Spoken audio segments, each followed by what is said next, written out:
जय भोलेनाथ। इससे पहले शिव महापुराण कथा में आपने सुना था कि भगवान शिव देवी पार्वती को दंडकारण्य वन में लेकर गए थे। वहां पर उन्होंने भगवान श्री राम और लक्ष्मण जी को देखा। भगवान श्री राम को देखकर महादेव जी ने तो उन्हें प्रणाम किया, किंतु देवी पार्वती ने उन्हें प्रणाम नहीं किया। तब वे बहुत आश्चर्यचकित रह गई। जो कुछ भी वहां पर घटित हुआ उसका वृतांत तो आप सुन ही चुके हैं। प्लीज दोस्तों वीडियो को लाइक करें, शेयर करें एंड सब्सक्राइब करें। भगवान श्री राम ने देवी पार्वती को जो भी रहस्य बताया, अब आप उसे सुनिए। श्री राम बोले, हे देवी, प्राचीन काल में एक समय परम सृष्टा भगवान शंभु ने अपने परात्पर धाम में विश्वकर्मा जी को बुलाकर उनके द्वारा अपनी गौशाला में एक रमणीय भवन बनवाया, जो बहुत ही विस्तृत था। उसमें एक श्रेष्ठ सिंहासन का भी निर्माण कराया। उस सिंहासन पर भगवान शंकर ने विश्वकर्मा द्वारा एक छत्र बनवाया, जो कि बहुत ही दिव्य, सदा के लिए अद्भुत और परम उत्तम था। इसके बाद उन्होंने सब ओर से इंद्र आदि देवगणों, सिद्धों, गंधर्वों, नागादिकों तथा संपूर्ण उपदेवों को भी शीघ्र वहां बुलवाया। समस्त वेदों और आगमों को, पुत्रों सहित ब्रह्मा जी को, मुनियों को तथा अप्सराओं सहित समस्त देवियों को, जो नाना प्रकार की वस्तुओं से संपन्न थी, उन्हें भी आमंत्रित किया। इनके सिवा देवताओं, ऋषियों, सिद्धों और नागों की 16-16 कन्याओं को भी बुलवाया, जिनके हाथों में मांगलिक वस्तुएं थी। हे मुने, वीणा, मृदंग आदि नाना प्रकार के वाद्यों को बजाकर सुंदर गीतों द्वारा महान उत्सव रचाया। संपूर्ण औषधियों के साथ राज्याभिषेक के योग्य द्रव्य एकत्रित किए गए। प्रत्यक्ष तीर्थों के जलों से भरे हुए 5 कलश भी मंगवाए गए। इनके सिवा और भी बहुत सी दिव्य सामग्रियों को भगवान शंकर ने अपने पार्षदों द्वारा मंगवाया और वहां उच्च स्वर से वेद मंत्रों का घोष करवाया। हे देवी, भगवान विष्णु की पूर्ण भक्ति से महेश्वर देव सदा प्रसन्न रहते थे, इसलिए उन्होंने प्रीतियुक्त हृदय से श्री हरि को वैकुंठ से बुलवाया और शुभ मुहूर्त में श्री हरि को उस श्रेष्ठ सिंहासन पर बिठाकर महादेव जी ने स्वयं ही प्रेम पूर्वक उन्हें सब प्रकार के आभूषणों से विभूषित किया। उनके मस्तक पर मनोहर मुकुट बांधा गया और उनसे मंगल कौतुक कराए गए। ये सब हो जाने के बाद महेश्वर ने स्वयं ब्रह्मांड मंडप में श्री हरि का अभिषेक किया और उन्हें अपना वह सारा ऐश्वर्य प्रदान किया जो दूसरों के पास नहीं था। तदंतर स्वतंत्र ईश्वर भक्त वत्सल शंभु ने श्री हरि का स्तवन किया और फिर अपनी पराधीनता अर्थात भक्त परवशता को सर्वत्र प्रसिद्ध करते हुए वे लोककर्ता ब्रह्मा जी से इस प्रकार बोले, हे लोकेश, आज से मेरी आज्ञा के अनुसार ये विष्णु हरि स्वयं मेरे वंदनीय हो गए। इस बात को सभी सुन रहे हैं। तात, तुम संपूर्ण देवता आदि के साथ इन श्री हरि को प्रणाम करो और ये वेद मेरी आज्ञा से ही मेरी ही तरह श्री हरि का वर्णन करें। श्री रामचंद्र जी कहते हैं, हे देवी, भगवान विष्णु की शुभ भक्ति देखकर प्रसन्नचित हुए वरदायक भक्त वत्सल रुद्रदेव ने उपर्युक्त बात कहकर स्वयं ही श्री गरुड़ ध्वज को प्रणाम किया। तदंतर ब्रह्मा आदि देवताओं, मुनियों और सिद्धादि ने भी उस समय श्री हरि की वंदना की। इसके बाद अत्यंत प्रसन्न हुए भक्त वत्सल महेश्वर ने देवताओं के समक्ष श्री हरि को बड़े बड़े वर प्रदान किए। महेश्वर बोले, हे हरे, तुम मेरी आज्ञा से संपूर्ण लोकों के कर्ता, पालक और संहारक हो जाओ। धर्म, अर्थ और काम के दाता तथा दुर्नीति अथवा अन्याय करने वाले दुष्टों को दंड देने वाले हो। महान बल पराक्रम से संपन्न जगत पूज्य जगदीश्वर बने रहो। सम्रांगण में तुम कहीं भी जीते नहीं जा सकोगे, मुझसे भी तुम कभी पराजित नहीं हो पाओगे। तुम मुझसे मेरी दी हुई 3 प्रकार की शक्तियां ग्रहण करो। एक तो इच्छा आदि की सिद्धि, दूसरी नाना प्रकार की लीलाओं को प्रकट करने की शक्ति और तीसरी तीनों लोकों में नित्य स्वतंत्रता। हे हरे, जो तुमसे द्वेष करने वाले हैं वे निश्चय ही मेरे द्वारा प्रयत्न पूर्वक दंडनीय होंगे। हे विष्णु, मैं तुम्हारे भक्तों को उत्तम मोक्ष प्रदान करूंगा। तुम इस माया को भी ग्रहण करो, जिसका निवारण करना देवता आदि के लिए भी कठिन है और जिससे मोहित होने पर यह विश्व जड़ रूप हो जाएगा। हे हरे, तुम मेरी बाईं भुजा हो और विधाता दाहिनी भुजा है। तुम इन विधाता के भी उत्पादक और पालक होगे। मेरा हृदय रूप जो रुद्र है वही मैं हूं, इसमें कोई संशय नहीं। वह रुद्र तुम्हारा और ब्रह्मा आदि देवताओं का भी निश्चय ही पूज्य है। तुम यहाँ रहकर विशेष रूप से संपूर्ण जगत का पालन करो। नाना प्रकार की लीलाएं करने वाले विभिन्न अवतारों द्वारा सदा सबकी रक्षा करते रहो। मेरे चिन्मय धाम में तुम्हारा जो ये परम वैभवशाली और अत्यंत उज्जवल स्थान है वह गोलोक नाम से विख्यात होगा। हे हरे, भूतल पर जो तुम्हारे अवतार होंगे वे सबके रक्षक और मेरे भक्त होंगे। मैं उनका अवश्य दर्शन करूंगा। वे मेरे वर से सदा प्रसन्न रहेंगे। श्री रामचंद्र जी कहते हैं, हे देवी, इस प्रकार श्री हरि को अपना अखंड ऐश्वर्य सौंपकर उमा वल्लभ भगवान हर स्वयं कैलाश पर्वत पर रहते हुए अपने पार्षदों के साथ स्वच्छंद क्रीड़ा करते हैं। तभी से भगवान लक्ष्मीपति वहां गोप वेश धारण करके आई और गोप गोपी तथा गौओं के अधिपति होकर बड़ी प्रसन्नता के साथ रहने लगे। वे श्री विष्णु प्रसन्नचित होकर समस्त जगत की रक्षा करने लगे। वे शिव की आज्ञा से नाना प्रकार के अवतार ग्रहण करके जगत का पालन करते हैं। इस समय वे ही श्री हरि भगवान शंकर की आज्ञा से 4 भाइयों के रूप में अवतीर्ण हुए हैं और उन चारों भाइयों में सबसे बड़ा मैं राम हूँ, दूसरे भरत है, तीसरे लक्ष्मण है और चौथे भाई शत्रुघ्न है। हे देवी, मैं पिता की आज्ञा से सीता और लक्ष्मण के साथ वन में आया था। यहाँ किसी निशाचर ने मेरी पत्नी सीता को हर लिया है और मैं विरही होकर भाई के साथ इस वन में अपनी प्रिया का अन्वेषण करता हूँ। जब आपका दर्शन प्राप्त हो गया तब सर्वथा मेरा कुशल मंगल ही होगा। हे मां सती, आपकी कृपा से ऐसा होने में अब कोई संदेह नहीं है। हे देवी, निश्चय ही आपकी ओर से मुझे सीता की प्राप्ति विषयक वर प्राप्त होगा और आपके अनुग्रह से उस दुख देने वाले पापी राक्षस को मारकर मैं सीता को अवश्य प्राप्त करूंगा। आज मेरा महान सौभाग्य है जो आप दोनों ने मुझ पर कृपा की। जिस पर आप दोनों दयालु हो जाएं वो पुरुष धन्य और श्रेष्ठ है। इस प्रकार बहुत सी बातें कहकर कल्याणमयी देवी सती को प्रणाम करके रघुकुल शिरोमणि श्री राम उनकी आज्ञा से उस वन में विचरने लगे। पवित्र हृदय वाले श्री राम की ये बात सुनकर देवी सती मन ही मन शिव भक्ति परायण रघुनाथ जी की प्रशंसा करती हुई बहुत प्रसन्न हुई, पर अपने कर्म को याद करके उनके मन में बड़ा शोक हुआ। उनकी अंग कांति फीकी पड़ गई। वे उदास होकर शिव जी के पास लौटी। मार्ग में जाती हुई देवी सती बारंबार चिंता करने लगी कि मैंने भगवान शिव की बात नहीं मानी और श्री राम के प्रति कुत्सित बुद्धि कर ली। अब शंकर जी के पास जाकर मैं उन्हें क्या उत्तर दूंगी। इस प्रकार बारंबार विचार करके उन्हें उस समय बड़ा पश्चाताप हुआ। शिव जी के समीप जाकर देवी सती ने उन्हें मन ही मन प्रणाम किया। उनके मुख पर विषाद छा रहा था। वे शोक से व्याकुल और निस्तेज हो गई थी। देवी सती को दुखी देखकर भगवान हर ने उनका कुशल समाचार पूछा और प्रेम पूर्वक कहा, हे देवी, तो बताइए तुमने किस प्रकार परीक्षा ली। उनकी ये बात सुनकर देवी सती मस्तक झुकाए उनके पास खड़ी हो गई। उनका मन शोक और विषाद में डूबा हुआ था। भगवान महेश्वर ने ध्यान लगाकर देवी सती का सारा चरित्र जान लिया और फिर उसी क्षण उन्हें मन से त्याग दिया। वेद धर्म का प्रतिपालन करने वाले परमेश्वर शिव ने अपने पहले की हुई प्रतिज्ञा को नष्ट नहीं होने दिया। देवी सती का मन से त्याग करके वे अपने निवास भूत कैलाश पर्वत पर चले गए।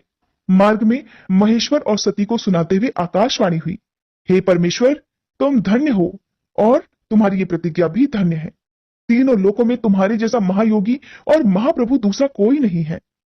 वह आकाशवाणी सुनकर देवी सती की कांति और फीकी पड़ गई। उन्होंने भगवान शिव से पूछा, हे नाथ, मेरे परमेश्वर, आपने कौन सी प्रतिज्ञा की है, बताइए। देवी सती के इस प्रकार पूछने पर भी उनका हित चाहने वाले प्रभु ने पहले अपने विवाह के विषय में भगवान विष्णु के सामने जो प्रतिज्ञा की थी उसे नहीं बताया। हे मुने, उस समय सती ने अपने प्राण वल्लभ पति भगवान शिव का ध्यान करके उस समस्त कारण को जान लिया जिससे उनके प्रेतम ने उन्हें त्याग दिया था। शंभु ने मेरा त्याग कर दिया। इस बात को जानकर दक्ष कन्या सती शीघ्र ही अत्यंत शोक में डूब गई और बार बार सिसकने लगी। देवी सती के मनोभाव को जानकर शिव जी ने उनके लिए जो प्रतिज्ञा की थी उसे गुप्त ही रखा और वे दूसरी दूसरी बहुत सी कथाएं कहने लगे। नाना प्रकार की कथाएं कहते हुए वे देवी सती के साथ कैलाश पर्वत पर जा पहुंचे और फिर श्रेष्ठ आसन पर स्थित होकर चित्त वृत्तियों के निरोध पूर्वक समाधि लगाकर अपने स्वरूप का ध्यान करने लगे। देवी सती मन में अत्यंत विषाद लेकर अपने उस धाम में रहने लगी। हे मुने, शिवा और शिव के उस चरित्र को कोई नहीं जानता था। महामुने, स्वेच्छा से शरीर धारण करके लोक लीला का अनुसरण करने वाले उन दोनों प्रभुओं का इस प्रकार वहां रहते हुए दीर्घ काल व्यतीत हो गया। तत्पश्चात उत्तम लीला करने वाले महादेव जी ने ध्यान तोड़ा। ये जानकर जगदम्बा सती वहां आई और उन्होंने व्यथित हृदय से शिव जी के चरणों में प्रणाम किया। उदार चेता शंभु ने उन्हें अपने सामने बैठने के लिए आसन दिया और बड़े प्रेम से बहुत सी मनोरम कथाएं कही। उन्होंने वैसी ही लीला करके देवी सती के शोक को तत्काल दूर कर दिया और फिर वे पूर्ववत सुखी हो गई। फिर भी शिव जी ने अपनी प्रतिज्ञा को नहीं छोड़ा। हे तात, परमेश्वर शिव के विषय में ये कोई आश्चर्य की बात नहीं समझनी चाहिए। हे मुने, मुनि लोग शिवा और शिव की ऐसी ही कथा कहते हैं। कुछ मनुष्य उन दोनों में वियोग मानते हैं, परंतु उनमें वियोग कैसे संभव है। शिवा और शिव के चरित्र को वास्तविक रूप से कौन जान सकता है। वे दोनों सदा अपनी इच्छा से खेलते और भांति भांति की लीलाएं करते हैं। सती और शिववाणी और अर्थ की भांति एक दूसरे से नित्य संयुक्त हैं। उन दोनों में वियोग होना तो सर्वथा असंभव है।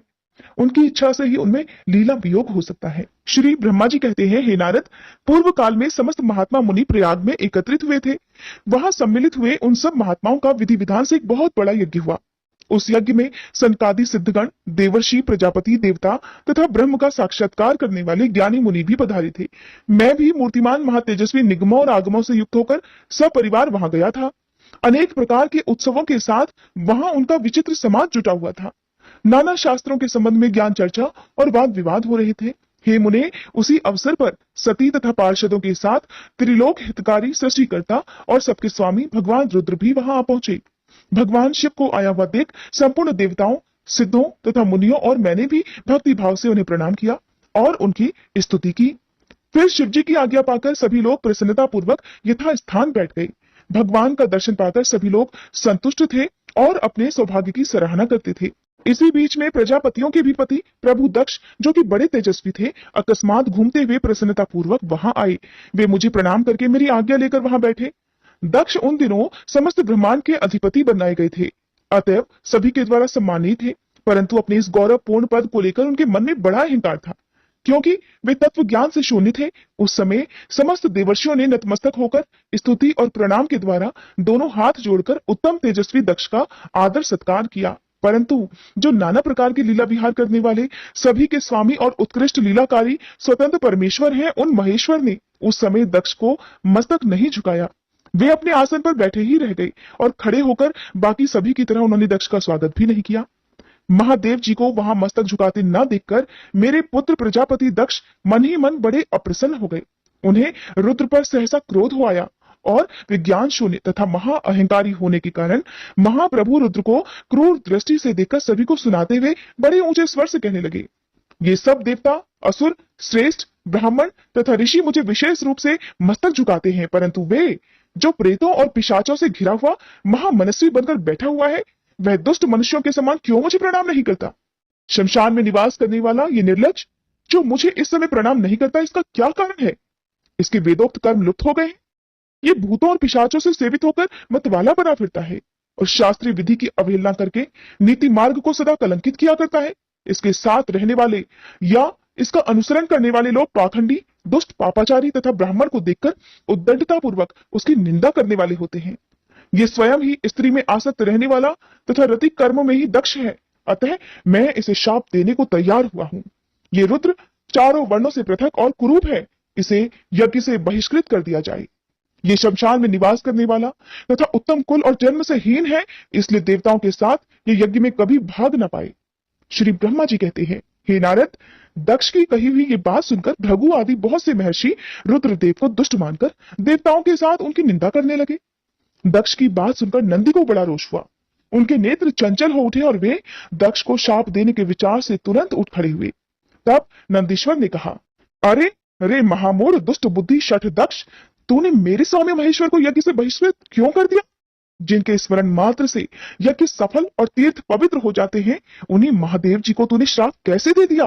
रे दुर्बुद्धि दक्ष, तूने ब्राह्मण जाति की चपलता से प्रेरित होकर इन रुद्रदेव को व्यर्थ ही शाप दे डाला है। महाप्रभु रुद्र सर्वथा निर्दोष है, फिर भी तूने व्यर्थ इनका उपहास किया है।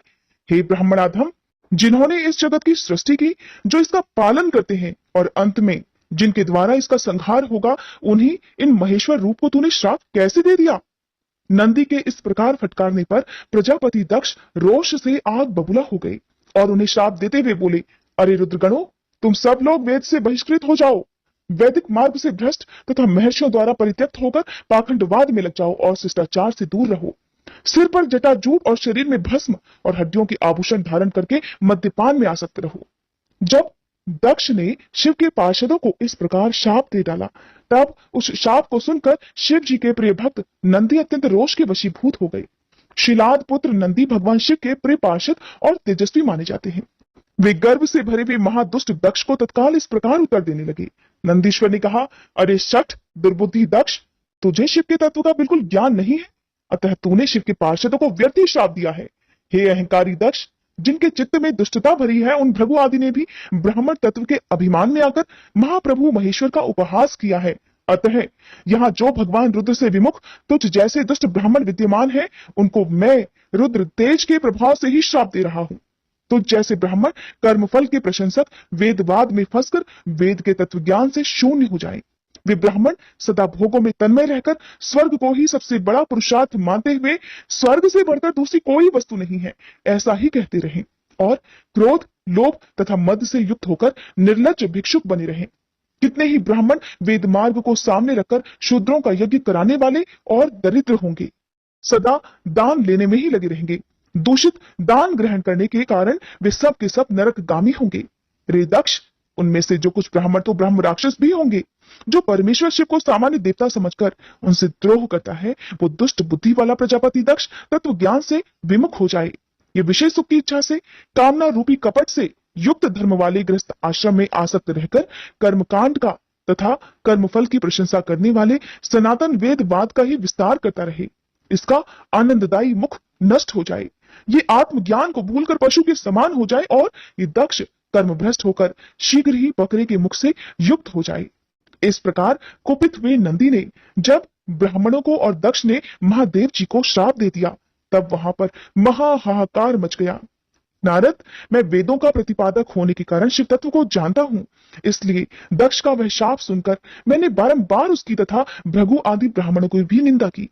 सदाशिव महादेव जी भी नंदी की ये बात सुनकर हंसते हुए से मधुर वाणी में बोले और वे नंदी को समझाने लगे। कहने लगे, हे नंदन, मेरी बात सुनो, तुम तो परम ज्ञानी हो, तुम्हें क्रोध नहीं करना चाहिए। तुमने भ्रम से यह समझकर कि मुझे श्राप दिया गया, व्यर्थ ही ब्राह्मण कुल को श्राप दे डाला। वास्तव में मुझे किसी का शाप छू ही नहीं सकता, अतः तुम्हें उत्तेजित नहीं होना चाहिए।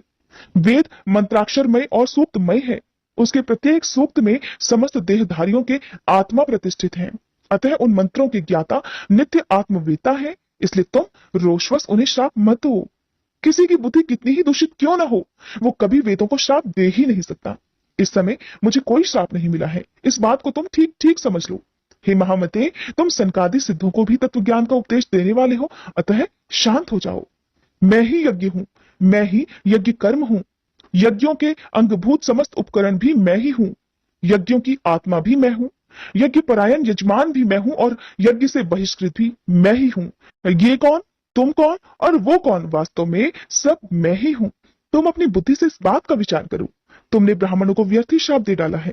हे महामते नंदन, तुम तत्व ज्ञान के द्वारा प्रपंच रचना का बाध करके आत्मनिष्ठ ज्ञानी और क्रोध आदि से शून्य हो जाओ। ब्रह्मा जी कहते हैं, हे नारद, भगवान शंभु के इस प्रकार समझाने पर नंदिकेश्वर विवेक परायण होकर क्रोध रहित और शांत हो गए। भगवान शिव भी अपने प्राण प्रिय पार्षद नंदी को शीघ्र ही तत्व का बोध कराकर प्रमथ गणों के साथ वहां से प्रसन्नता पूर्वक अपने स्थान को चल दिए। इधर रोषावेश से युक्त दक्ष भी ब्राह्मणों से घिरे हुए अपने स्थान को लौट गए, परंतु उनका चित्त शिव द्रोह में ही तत्पर था। उस समय रुद्र को शाप दिए जाने की घटना का स्मरण करके दक्ष सदा महान रोष से भरे रहते थे। उनकी बुद्धि पर मूढ़ता छा गई थी। वे शिव जी के प्रति श्रद्धा को त्याग कर शिव पूजकों की निंदा करने लगे। हे तात नारद, इस प्रकार परमात्मा शंभु के साथ दुर्व्यवहार करके दक्ष ने अपनी जिस दुष्ट बुद्धि का परिचय दिया था, वो मैंने तुम्हें बता दी। अब तुम उनकी पराकाष्ठा को पहुंची हुई दुर्बुद्धि का वृतांत सुनो, वो मैं बता रहा हूँ। श्री ब्रह्मा जी ने देवर्षि नारद को जो कुछ भी वृतांत सुनाया,